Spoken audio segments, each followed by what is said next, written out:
If a picture's worth 1,000 words, then this one's worth about 1,000,000. You see, something changed this weekend, and almost no one's talking about it in the right perspective. Iran, as we know now, is killing protesters in the streets as demonstrations hit a level the regime can no longer contain, no matter how much the mainstream media doesn't want to cover it. And then President Trump posts a silent, black and white image of himself on a rooftop. No words, no explanation. Then his motorcade is suddenly rerouted after a report of a suspicious device.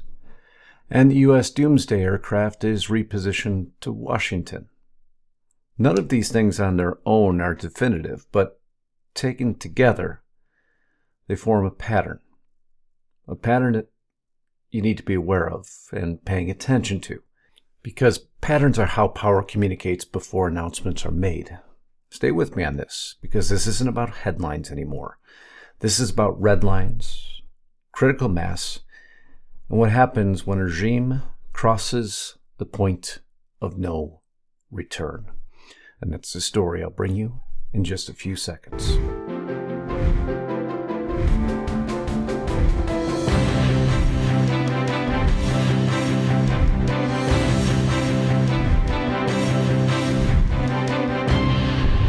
First, a bit of housekeeping, of course.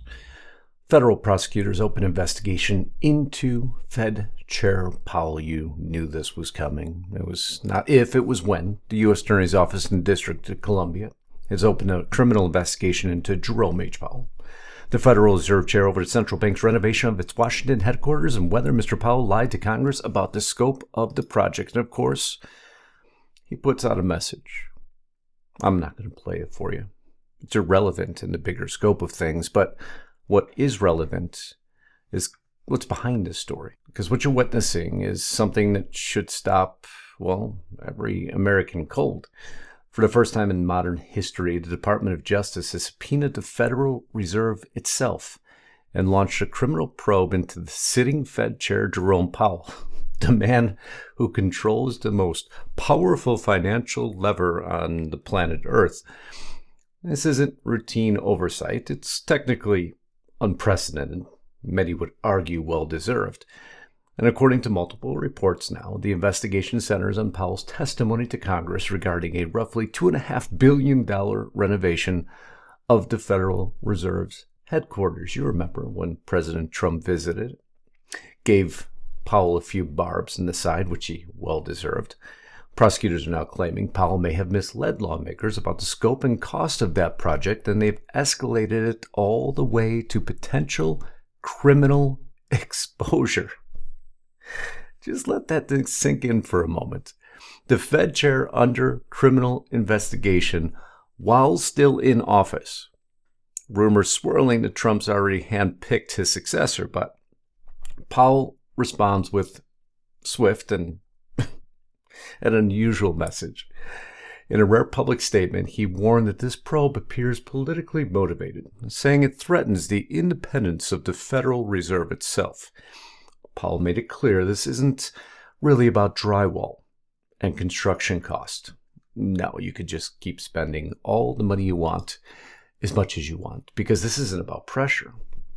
Man, I truly didn't expect to see that over the weekend, but in some ways I'm glad I did, because I think Powell truly needs to be put in check. Probably really appropriate right now. I take a break and I'll explain that in just a second as to why I state that. First though, make sure you're still subscribed to the channel. It always helps to double check. Make sure your bell is checked to all. Can't tell you how important that is. Your comments, your shares are so important to me. Those of you who've joined as a member, it keeps these lights and cameras on. I can't tell you how much that does help. Those of you who followed me over to our primary news platform, where I'll be continuing this broadcast into Riot Inc., or as Scott Bessentjes called them, well, the rats. And how critical and how relevant that is to what's happening in Minnesota.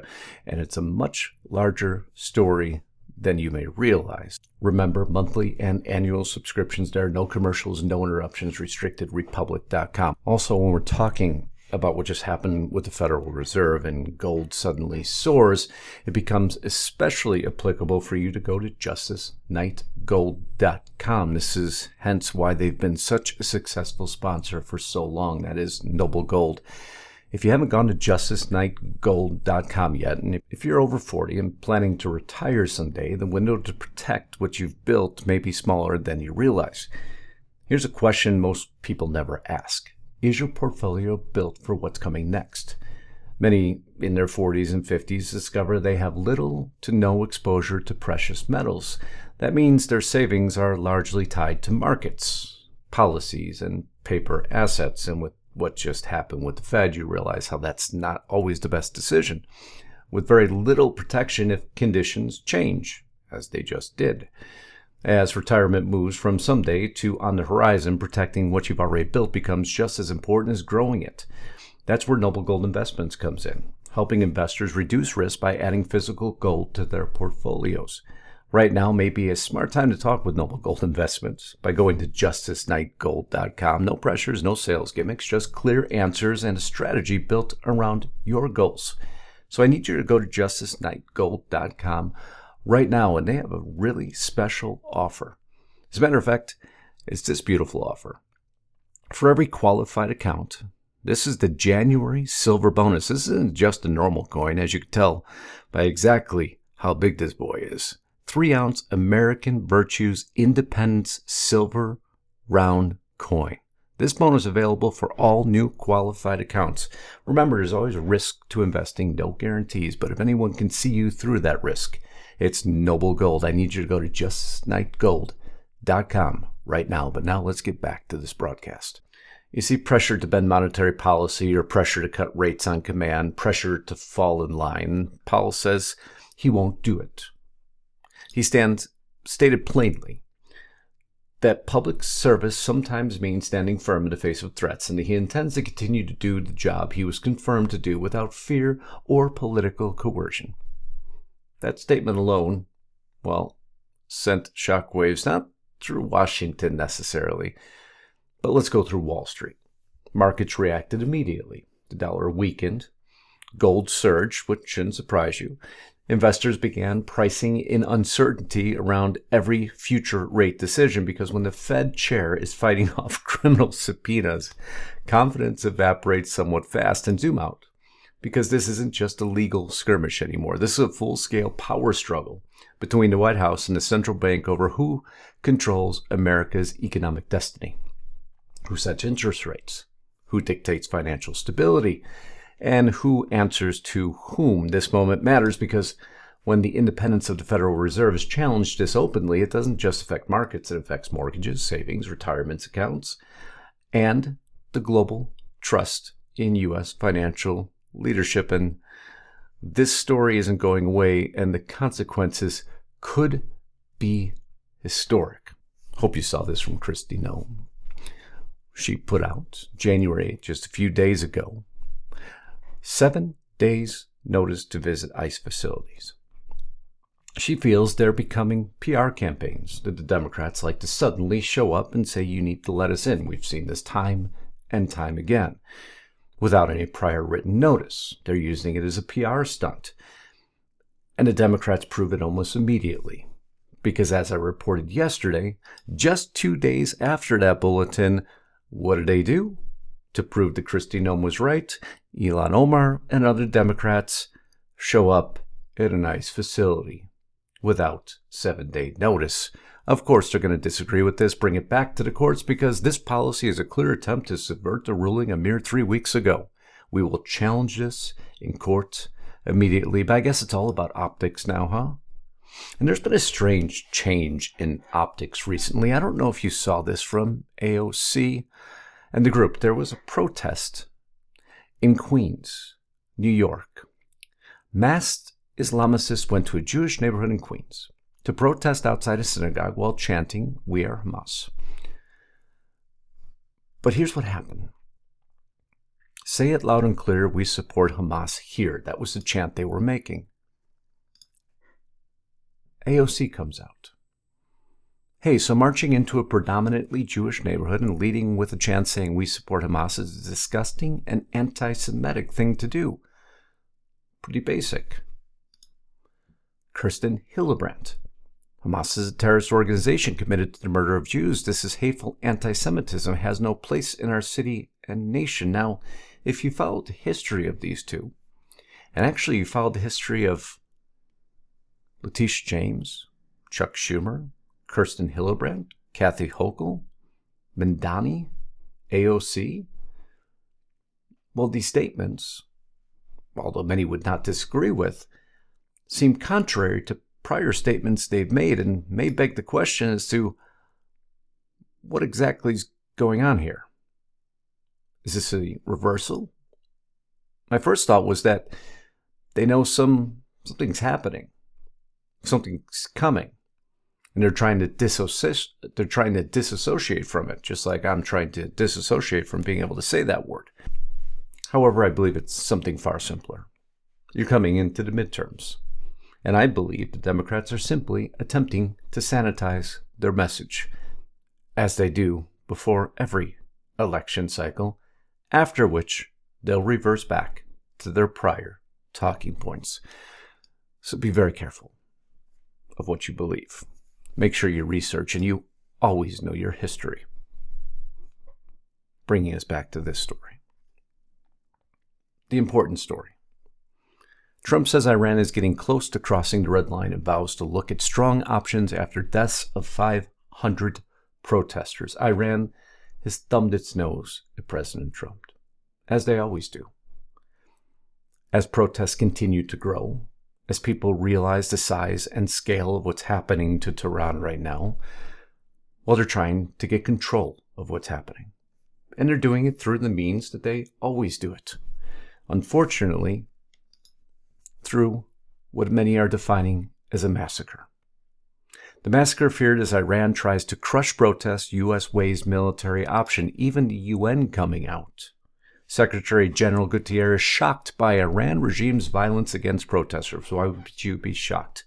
This has happened in the past, and it's happening again, but I could care less about the UN.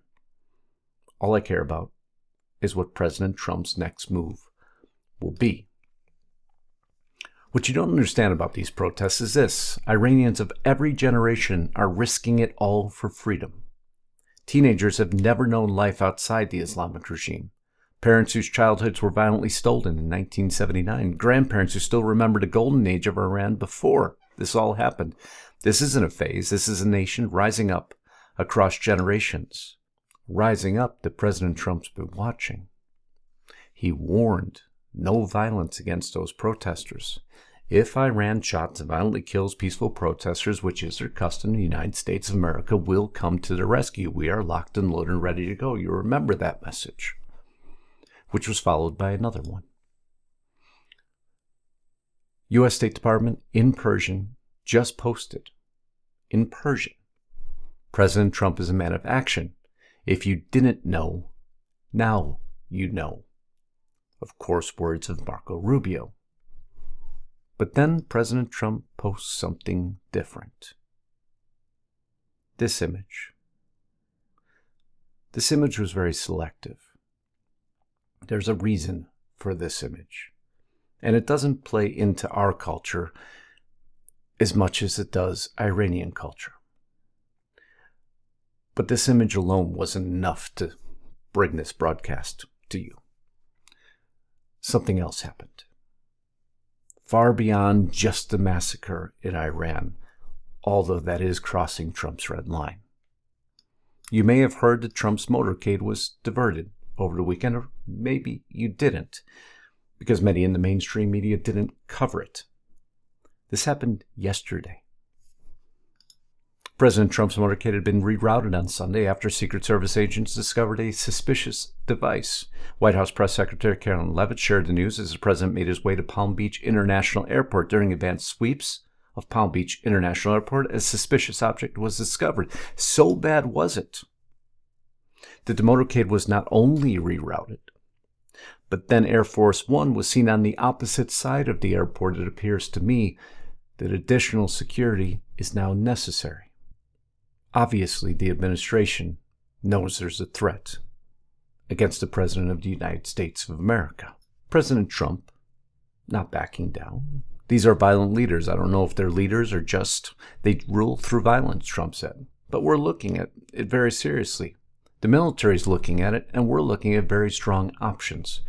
If Iran then tries to retaliate, Trump said, we'll hit them at levels they've never seen before. They won't even believe it. I've got options that are so strong, he stated on Air Force One when he finally boarded it.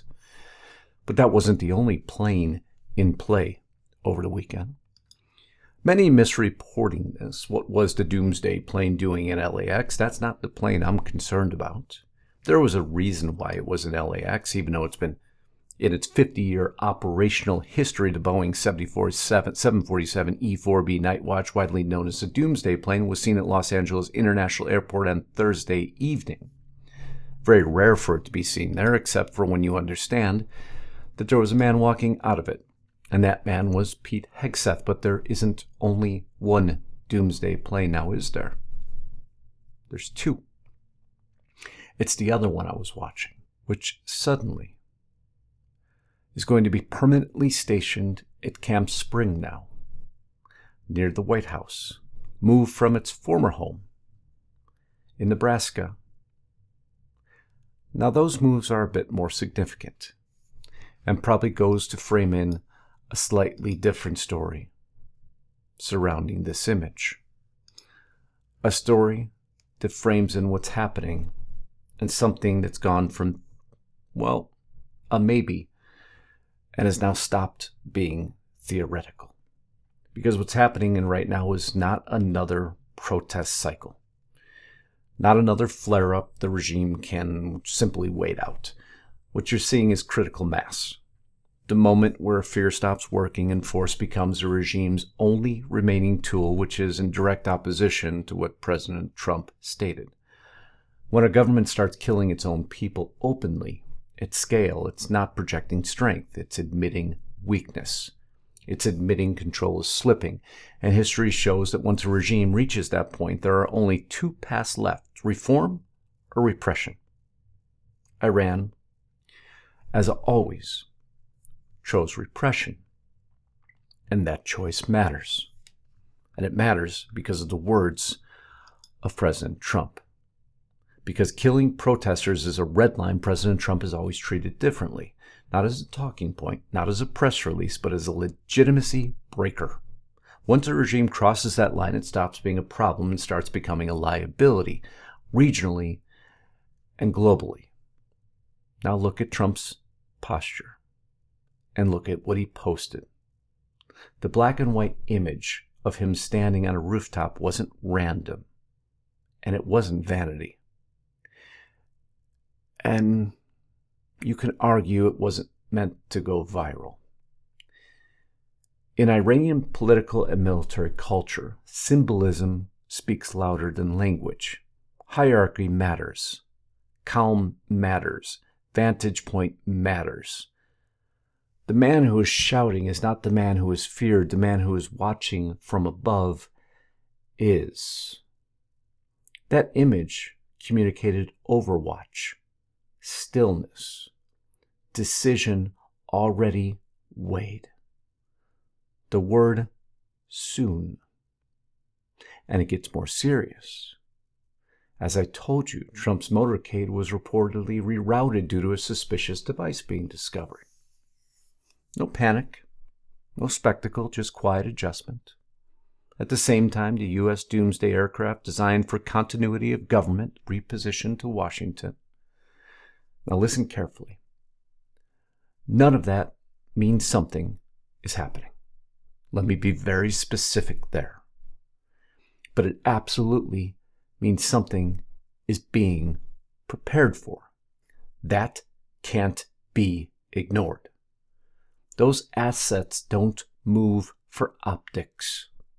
They move when risk calculations change, when threat environments shift, when decision makers want margin, not reaction. And that's where the protests come back into focus. These demonstrations are no longer localized, they're no longer symbolic. They span regions, classes, and institutions. When protests reach this level, they don't need coordination. They become self-sustaining. They become a fact on the ground. Elon Musk fires up Starlink so we can all see it. And facts on the ground force decisions. The mainstream media is downplaying it. And they're attempting at all costs to minimize it, which should beg a question as to why, and I hope you know that answer. They may avoid words like regime crisis, but silence doesn't stop momentum. Critical mass doesn't care about coverage, and the people feel security in President Trump, the people of Iran. And here's the uncomfortable truth for most. The most dangerous moment for a collapsing regime is not when it's loud, it's when someone powerful goes quiet. Trump didn't issue threats, really. He didn't give speeches, he gave talking points. And he didn't explain the image other than the word soon. Because ambiguity is the message. And the people who that message was meant for understand the message perfectly. Iran. This is the phase where redline matters. This is the phase where posture replaces rhetoric.